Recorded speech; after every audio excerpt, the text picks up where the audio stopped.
246 years as a country, 46 presidents in the Oval Office. And tonight, for the first time in U.S. history, a former commander-in-chief is under indictment. Former President Donald Trump preparing now to be arraigned on criminal charges. And breaking here at 11, sources telling CBS News that President Trump is planning to fly to New York in the coming days to appear before a judge. Now, Trump is calling it a witch hunt, and his supporters are rallying to his defense, from voters waving Trump flags to his former vice president.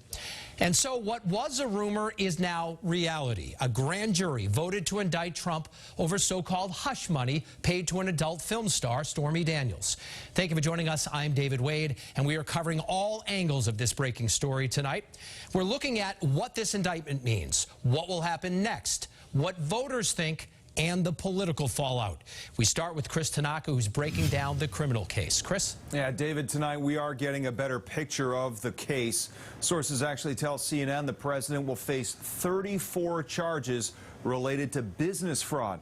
Now, we wanted to break this down for you in a clear manner that spells out exactly what is happening and when. Tonight, the Manhattan District Attorney's Office confirms it's been in contact with Trump's lawyers and is coordinating his travel to New York. CBS News sources say his arraignment, or initial court appearance where the charges are read to him, will likely be Tuesday. WBZ legal analyst Jennifer Roman helping explain the process, beginning with the grand jury, which voted to bring those charges. You've got a group of men and women who need to decide by majority vote if there's enough evidence here that it's more likely than not that a crime was committed. They did, and armed with that vote, the DA is now proceeding. Roman notes if and when this goes to trial, the bar for a conviction will be much higher, as 12 jurors will need a unanimous decision to convict. So why, after years of investigation, did this finally happen? I think the first thing that comes to mind is that nobody's above the law.